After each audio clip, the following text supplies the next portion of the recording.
Okay, welcome everybody to the Exo Business Payroll or Exo Payroll End of Financial Year webinar. I'll be taking you through things that you'll need to be aware of for closing off your current year, and also what you'll need to be making sure you actually do for the new year before you start your first pay run for the new financial year. All right, if people are uncertain about etiquette with webinars, I've just got this screen up here. So it just talks about how to use your controls within Teams. Raising your hand. I do have lovely Morgan here as well to assist with any questions that you may have. So please feel free to actually put questions into the chat area, and we'll either deal with them as we go along, or at the end when we can have a questions and answers forum. So remember that muting your microphones, keeping your screen cameras off, and ask questions in the chat box.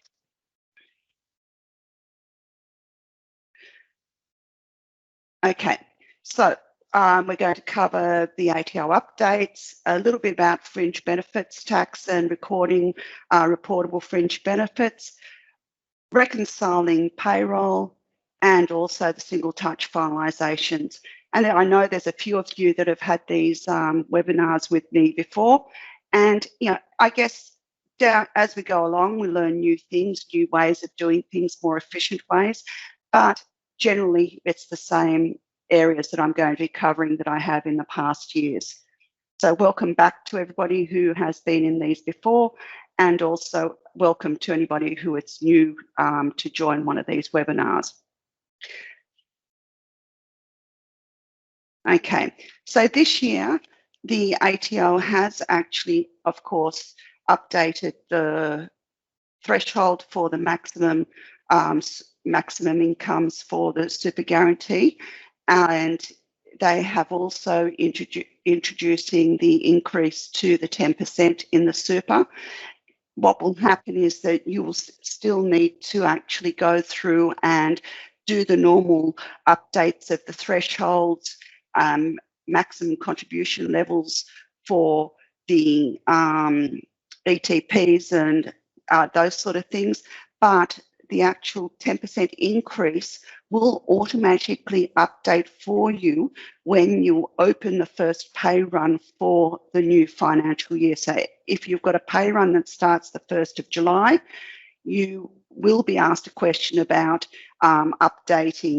confirming to update the percentages.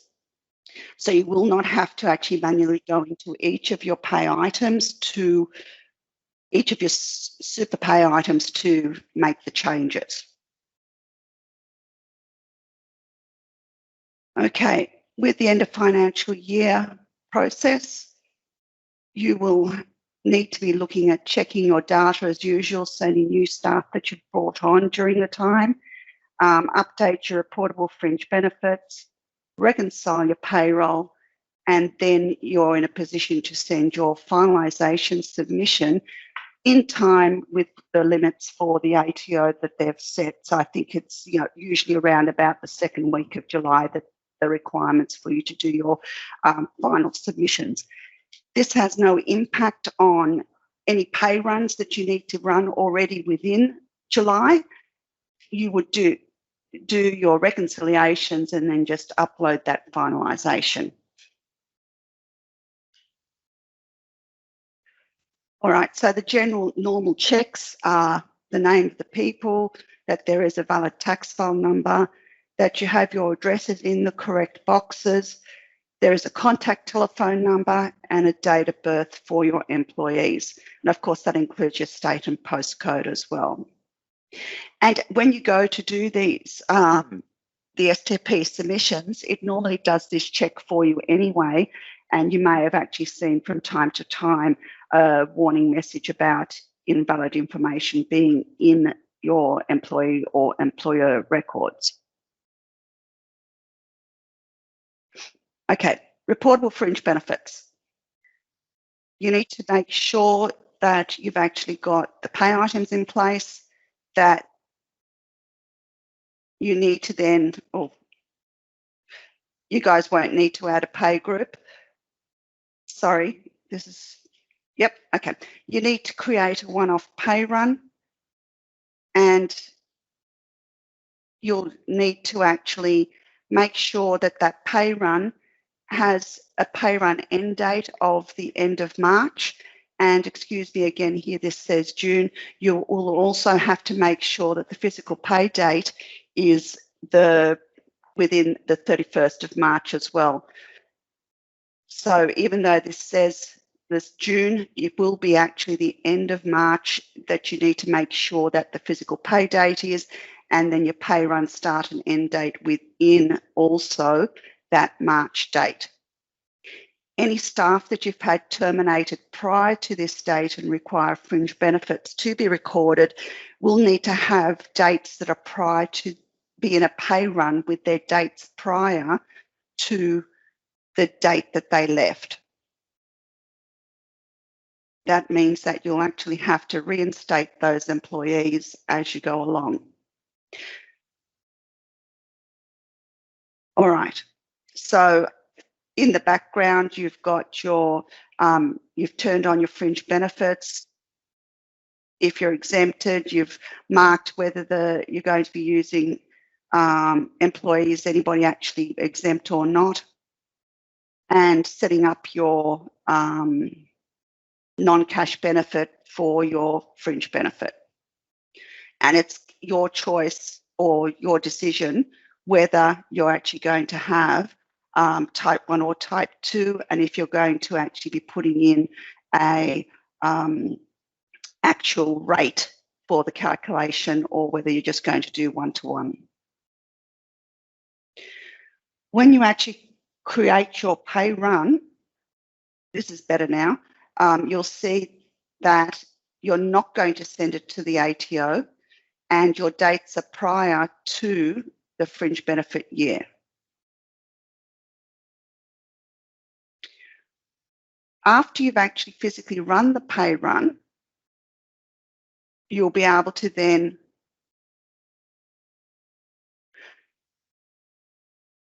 send an update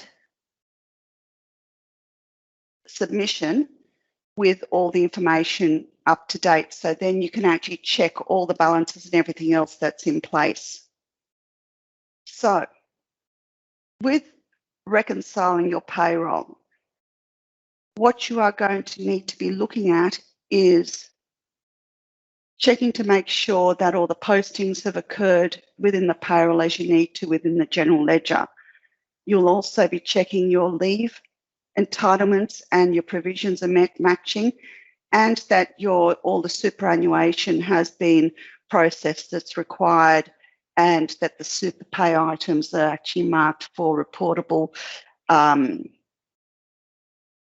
employee super for the actual tax returns. All right, so when you're reconciling, you're going to have to remember that your expenses within the payroll are matching your payroll, and that the data in the payroll is actually correct for your employees. To do that, you can actually look at your trial balances, general ledger balances for the GL accounts. Have a look at the actual leave entitlements and the super, and also if you're involved with payroll tax, you want to make sure that you've got that in place. So you're going to run reports, compare the results, look at anything that has got any significant discrepancies, do any entries to actually correct the variances, and then make sure that you've actually set that information for the future.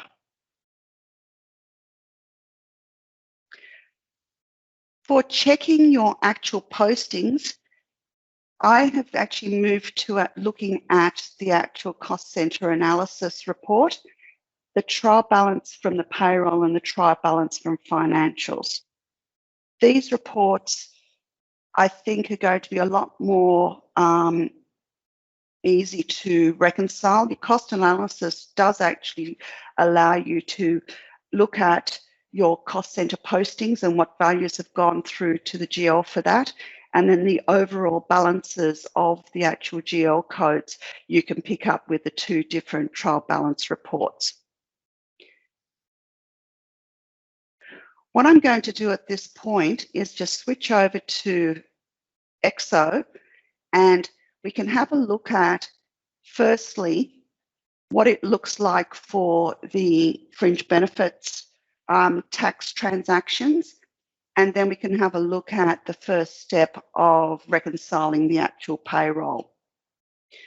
So for the fringe benefits, I'm going to create a one-off pay. This one-off pay, I'm going to then change these dates back to my 31st of the 3rd, 21 for my physical pay date. I'm also going to change my pay period end date.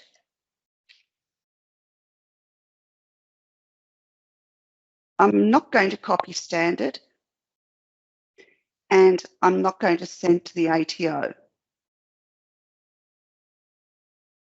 I'm not necessarily going to need to pull in everybody into the pay run,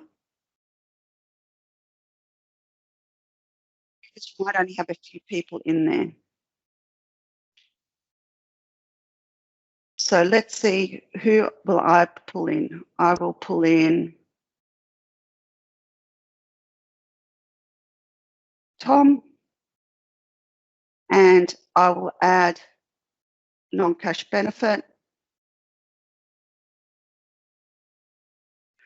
and I'll put in my amount.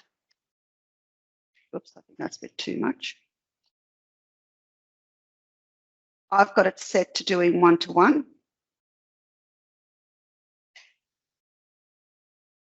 And save that.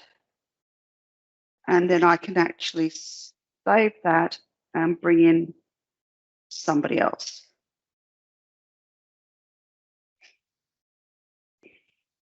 Now, non-cash benefits are for vehicles. They're also for, if you're a not-for-profit, it's also for when staff are getting accommodation. And you've just got to remember that the people or the actual whole of the company is going to be exempt, but you still need to report the amounts to the ATO as far as any fringe benefits that have been provided to the actual employees. And the other thing you need to remember also with this is that if the person has actually received a benefit less than the threshold, it's not going to show up on the STP reporting. Those thresholds you will probably be aware of, or if you're not, then have a look at the ATO website for the current thresholds. And then it's just a matter of saving that and then not ticked, not going to the ATO, perfect. Finish off my one-off pay as usual.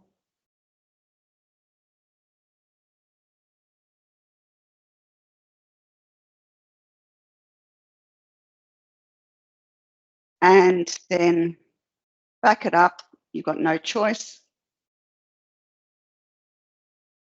And that's now ready. At this point, what you can actually do then is send a single touch payroll update submission. And there's no reason why you can't send it for everybody. So this will now send the balances for your pays up to the current period for everybody. Yeah, it's not going to go through for me. And here's one of my warnings to say that I've got some problems with some addresses. They're not going to go through. And that should fail in the actual submission. that's fine.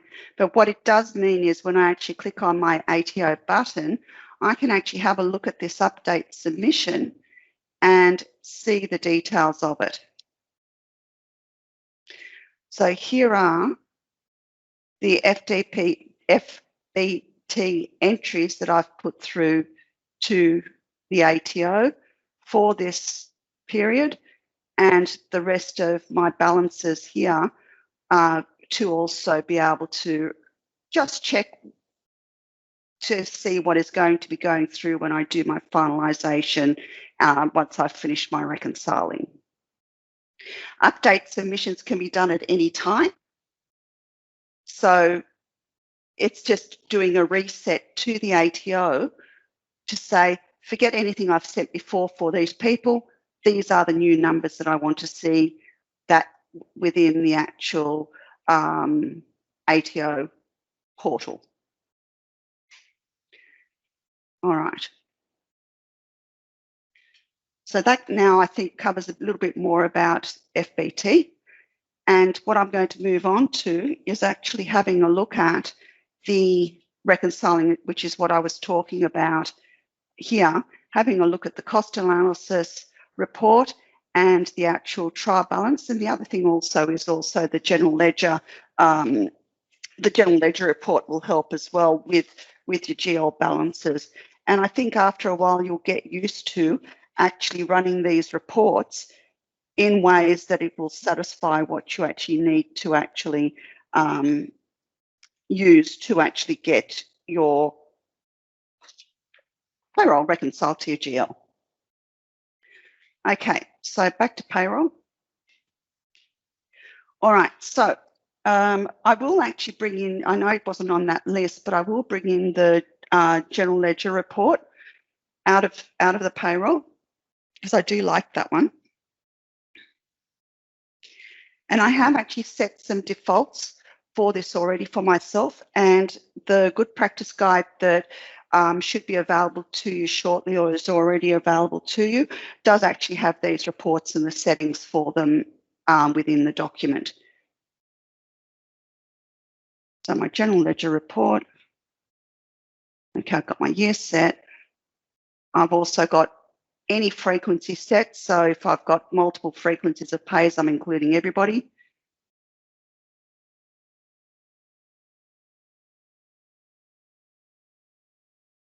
And you'll see here the way I've got it displayed, I've actually got it summarized per GL code. I see my debits and my credits, and I can see my different supers. So you can see that I've actually got the employer super, which is the one in the super, and the employee super, which is the salary sacrifice super items, and my totals here. So this report, I can then look at similar numbers if I actually run the cost analysis.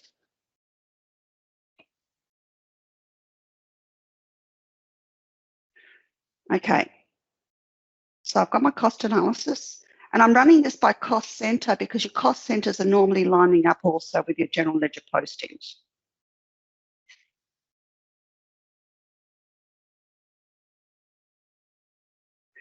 Okay, so if we have a look at this report here. Slow it down, just give me 1 second because I couldn't see the report.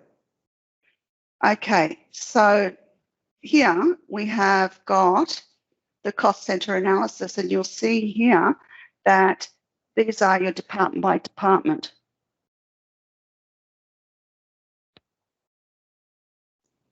Guys, it's not working, it's freezing when that report's up on your screen. Is that better now? No, I can't see any report now. Let me see. So can you see the report menu? Yes. When you go to run it, it freezes. Okay. So we've got the selection screen. Yeah, I can see that, yeah. Message. And now it's broken. It's all like frozen and your screen's all. Here it comes now, slowly. Our internet may have slowed down. There we go. You got it now? Yeah. Excellent. Thanks, Talia. Talia? Yes. Yeah. Okay. So this is a way of now seeing department by department and then the actual sub-accounts underneath for your postings to be able to get at the end the same totals that we had within the report that we actually were looking at previously for the general ledger. I'm just going to wait for it to catch up. Oh, okay, slowly. Thank you, lovely Morgan, for showing me what everybody else sees. Okay, let us have a look at one more report, which is the actual trial balance. Let's see how we go with that one. Okay.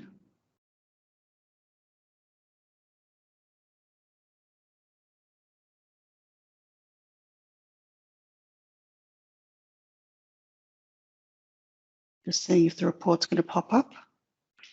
Okay, there it is now. Great.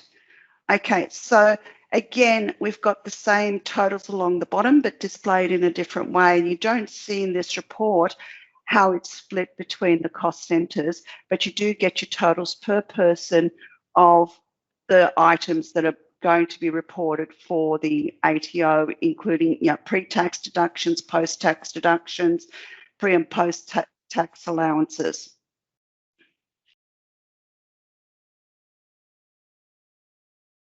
Now, we've got a number of people who have different accounting systems associated with their payroll systems. So I'm not going to step over into the actual financials area, but I think that should be enough information to be able to link the two together for you within the GL, your GL, and the information that can be produced within Exo. Okay, so at this point, I might stop it there. Does anybody have any questions at this point?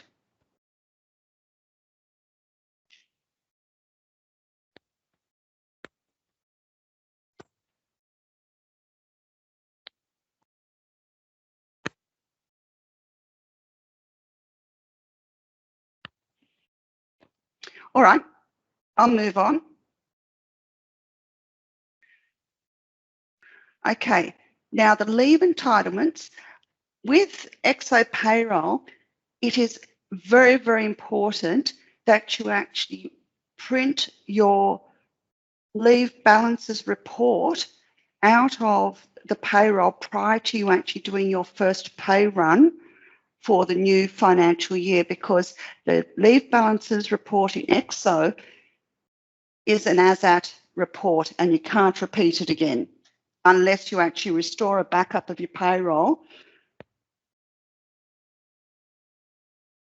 prior, unless you restore a backup of your payroll that you did prior to the next pay run.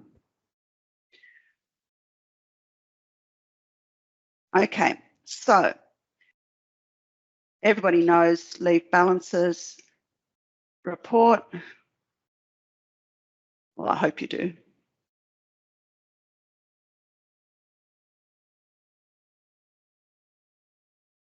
There it is. Lost it for a minute. And you've got no dates, as you can see. And what I've also done is I'm including terminated staff to make sure that there's no leave that's left behind and distorting figures. So here you can see the values in association with your various leaves. And if you are actually posting provisions to your general ledger, I would expect to see figures that are close to these numbers waiting within your provision accounts. If you've had pay rate changes of your staff, those updates don't automatically flow through to the actual general ledger postings to increase the provision amount. So you would have to, I think, a good practice would be at least on a quarterly quarterly basis to be checking that your provisions and your leave balance values do line up and do adjusting journals between your leave expense and your leave provision accounts to keep the provision account in line. So Exo does not actually allow for automatic valuation updates. You do have to manually do them if you have change of pay rates of staff.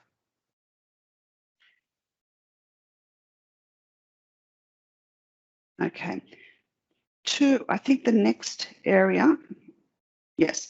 Okay, so what you want to be doing then is, if you're finding balances that are actually going to be incorrect, then you would need to really be doing some leave adjustments, and also making sure that when you've done those leave adjustments, you've done similar adjustments within your general ledger as well. So leave adjustments, you would really just come into your payroll. We'll get there slowly. I'm just going to make sure I'm too slow with my clicking. Go to the employee that you need to make a change to, and click on the Leave tab, go into Details,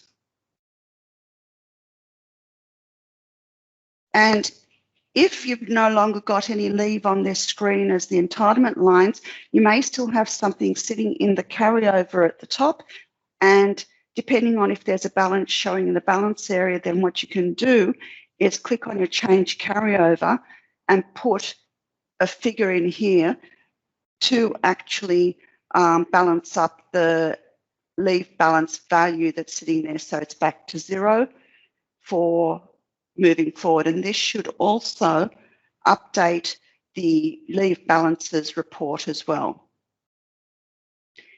Any questions at this point? Okay, superannuation. As I've got there, I make an assumption that you have two super accounts. You have a super expense and a super payable.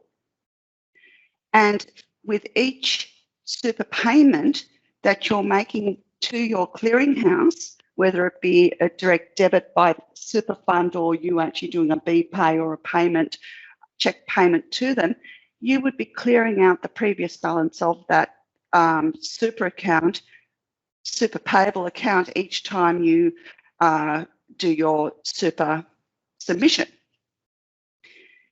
If there's going to be a variance leftovers, then you really need to start investigating, is it, where the issue lies? Have you been just paying the same amount each quarter or month to this clearinghouse without actually looking at the reporting in the system? Is the reporting correct?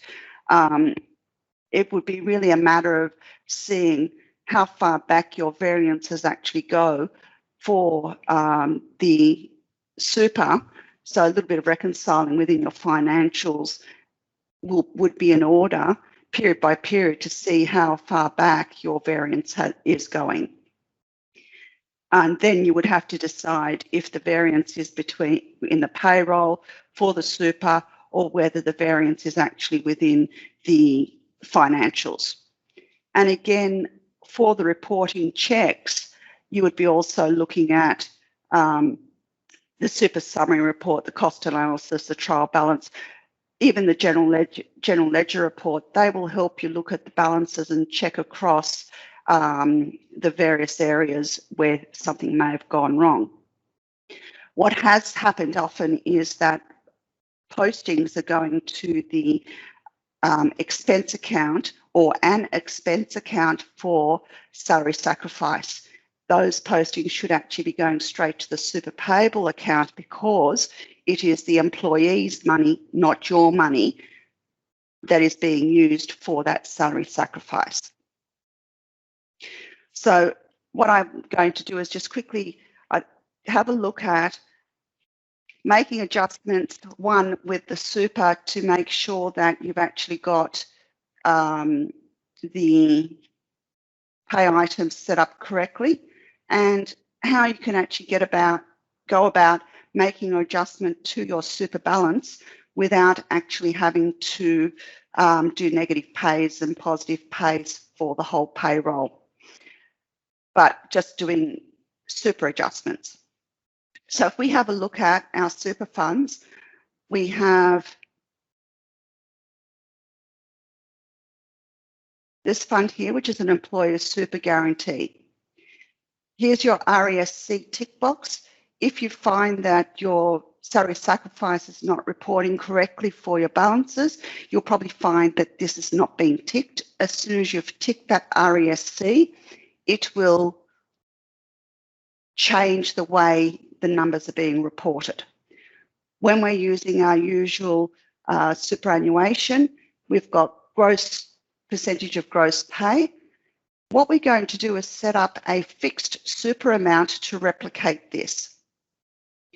So I will come here and industry super. What I'm going to do is create a new super pay item, which is going to be again employer super. Not sure what code I'm up to, which is very annoying, but I've given it a number. It is still going to be a super guarantee pay item, but this time I'm going to pick fixed dollar. I will also clear the actual thresholds because I don't want them interfering with my pay entries of just pure super. So my industry fund, this time I'm going to go, I like to actually put some codes at the end. SG fixed is my usual way that I will do it. And then I will pick up the same super fund as I had before. And my... Can I just interrupt there? See how it doesn't allow too many characters in that? I've struggled. No, it doesn't. Okay, so it's wiped it out for me. So what I can do is, it's really... There's no way to extend that because I have that too. No. Okay. Yeah, industry super. This is just a name, and it's really whatever you want to put there. So I can go industry, I'm pressing wrong buttons, super guarantee, fixed. It's for you to know, if it's for you to know the fund and you to be able to distinguish this fund from another fund that is called similar. So if we're talking about the AMP super funds, where there's hundreds of different ones, somehow you'll need to use your coding ability to actually be able to distinguish your fund names from the various providers. And I agree, it is very limited. So what I've got now is I've set this up, hopefully mirror image of my previous one. I'm still putting this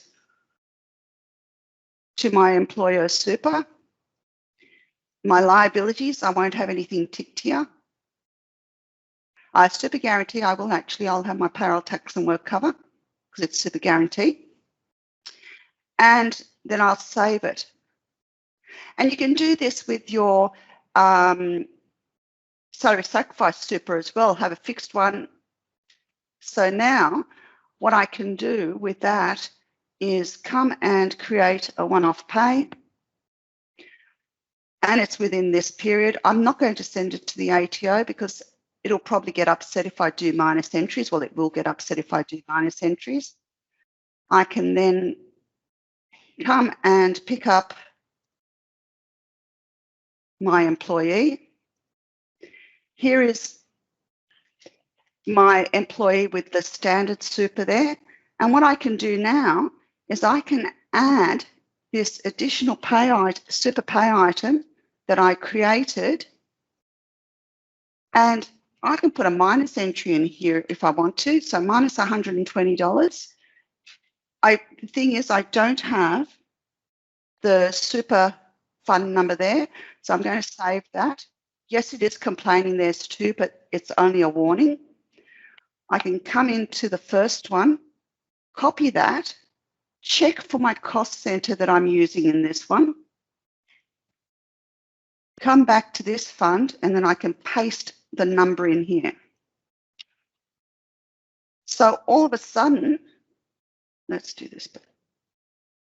All of a sudden, I'm actually able to use this free form without having a problem of it doing calculations, cutting off at thresholds, and manage the amount I'm putting here. The other thing that I can do with this is that if somebody's changing super funds, you've done some pays at the old fund, and then you have to actually change to push all those super contributions to a new fund, you can set up 2 of these fixed supers and do a minus $450 from the old fund and a plus $450 to the new fund. And then when you're doing your super reporting, it will have moved across to the new fund the whole amount before you do your submission.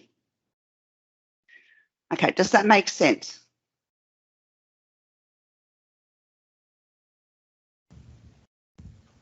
No? Okay, so it's about setting up another super pay item, which is marked as fixed, which has no thresholds and is a fixed amount rather than a percentage of gross. So now I can actually save and process this. Back up again as usual. And it's ready to go, and having had that adjustment on the super for me before I do my next super submission. So that's making adjustments to the payroll for the super. Super summary report, and this is probably what you've used to actually identify that something's not quite right.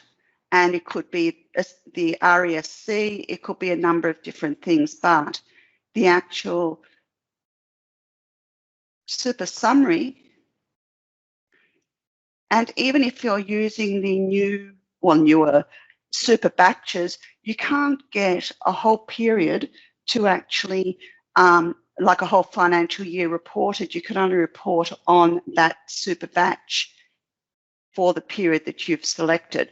So you will still need to use this super summary report to give a full view of the year's worth of super.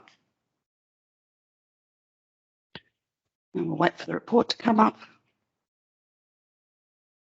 Okay, so you can see here, here's my $5,400, which is my salary sacrifice that we saw in the original general ledger report, and my employer contributions of 5866. So that's there. And you can see the total earnings liable for super and the total amount of super contributions that have been made overall between the employer and the salary sacrifice super.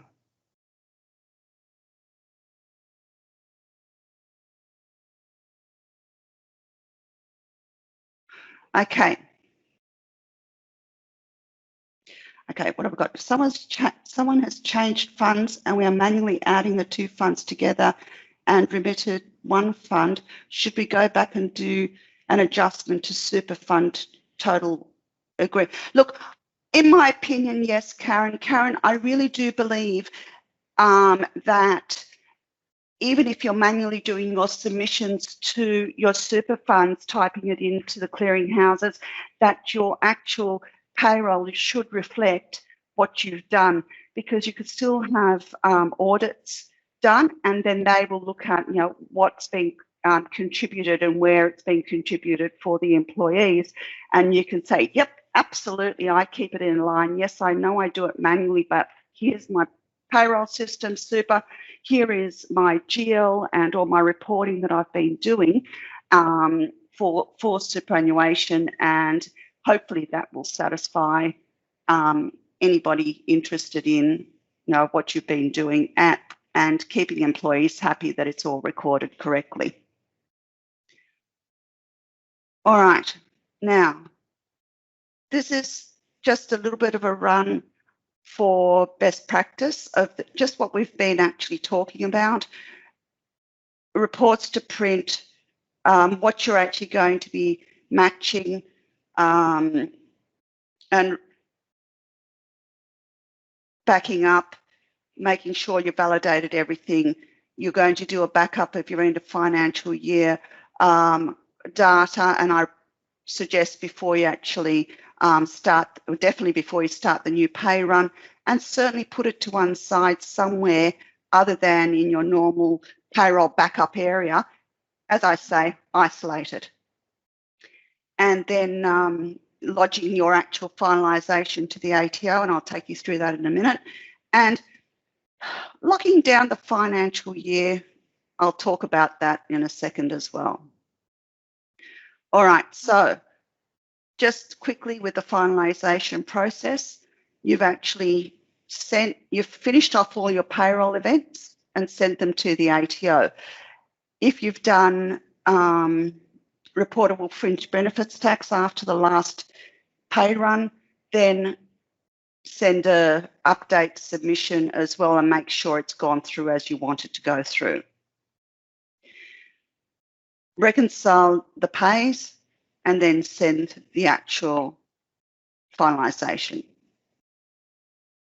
So finalisations look the same as your normal submissions and very similar to your update submissions. Here, though, you have the opportunity to pick the year that you actually want to submit. If you've actually got, so you can actually submit this finalisation to the ATO, and then there's always changes, or not always, there may be changes that you have to do to the pays. You've realised afterwards that employees come back and said, but that should have been taxable, not taxable, etc. You can make those changes to those pay runs, making sure you backdated them to the prior year, and then send another finalisation for just those specific employees that you've had to actually amend. So up here in your pay menu, you've got single touch. You can see your standard submissions. You've got your update submissions. You've got finalisations. Now, and the validation checks. And that validation check is what happens each time you actually are putting a submission through to the ATO. So we had a look at updates previously. And here's your finalisation for the new year. And then you can backdate it if you have to. And you can put a note here as well for this submission regarding resending. So I'm going to send this. It's going to fail, but it's going to certainly sit it on my list so I can see what's going on. Okay, so we can see here we've got pay, pay, pay, pay. I've done 2 updates. And here is my actual finalisation. And again, I can see my details, the people with the totals, any allowances and deductions. There's only been one for 30%, $30, and no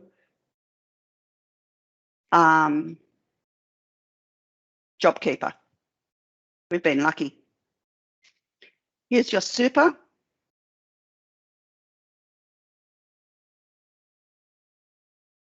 No terminations, no lump sums, fringe benefits tax. And remember, if you get an error, you actually have a tab at the very end which has an error and some level of cryptic message to tell you what it is and why it is there's an error within that submission that you've made. From this screen, you can also export it out to Excel. So you can actually keep this information in Excel.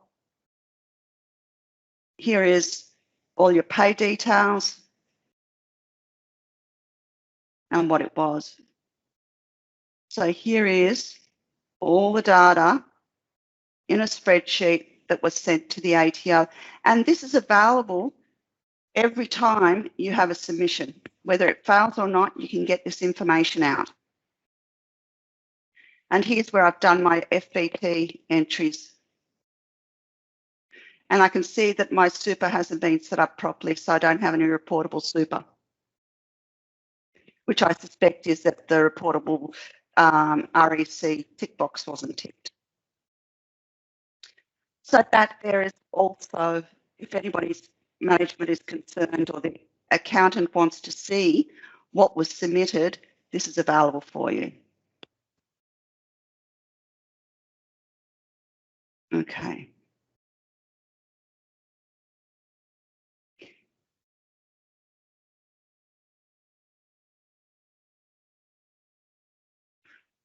All right, lockdown.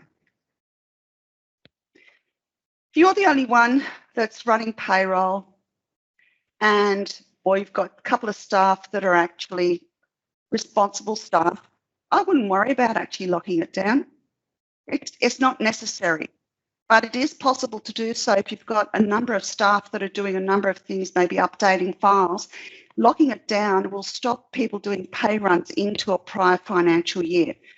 If an entry has to be done to a prior financial year, just change this date, save it, make your change, and then switch it back to a date for yourself. It is not a permanent lock. It is not a rollover. It is just a date to restrict access for users. All right. So my disclaimer, I'm not here as an accountant. Hi, Kathy. Hi, Donna. Just give me a sec. I'm not here as an accountant. Anything that you're uncertain about or unsure about, of course, go and check with a tax agent or a BAS agent or your accountant to clarify anything.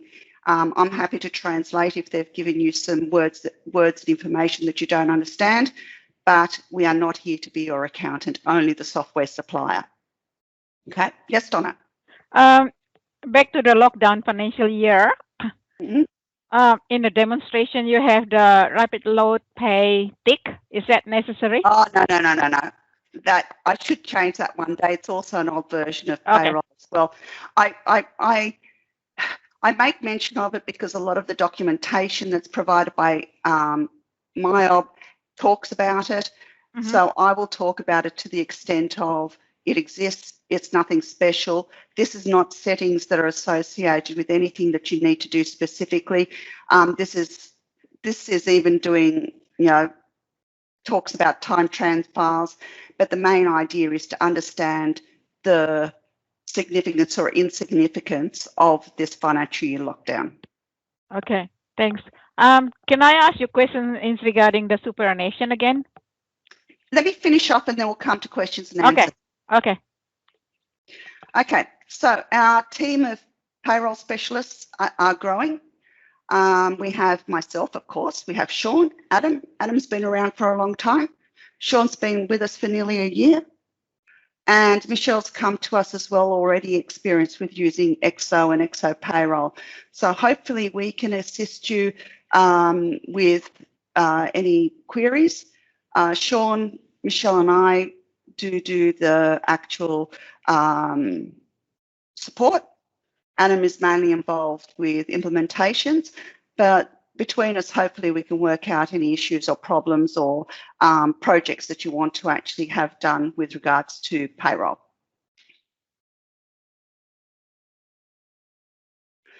Other areas of help are the Education Centre, which is available from your actual Exo Business Payroll drop-down. I find that really, really great because there's a heap of white papers there. There's some videos. It gives you access to release notes, user guides. So it's well worth remembering to go there. We also, from time to time, will update the actual support knowledge base with bits of information. And within those release notes, there's also notes on the single touch payroll and what's going to be available in this new version. What you need to do with regards to the changes to the actual compliance ATO information. So, you know, what boxes you'll need to update to what amounts. That's all contained in that. And there's also another document that's available also, which is the, just getting the full name of it, MYOB Employer Services, EOFY Payroll document, Employer Services. Anyway, that's the document that MYOB actually sent out, which is also available to you. Okay, so questions and answers. Go, Donna. Okay. I think I related to my last month questions in regarding superannuation with you. Yes. I have done manually. I have done the GL manually. Yeah. The only thing I'm worried is not going to go to STP, which is the taxation office is not going to. Okay. Donna, I think what we'll do is we'll have a look at that together because that sounds very specific to you. Okay. And we've got, you know, over That's cool. 20 people sitting here as well. I guess that so. it may not be pertinent to. Yeah. So send an email and we'll take care of that. Sure. Okay. Thanks. Okay, Karen, this is not an answer your question as such, but do you know if Exo are bringing an update to show casual loading on payslips in accordance to Fair Work? Casual loading has to be, we'd have to set it up as separate pay items to be able to separate it out, to have your 25% loading plus your base rate. So that would be a setup that would have to be done with relation to that. There's no specific changes to the software that they're going to do. Anybody else?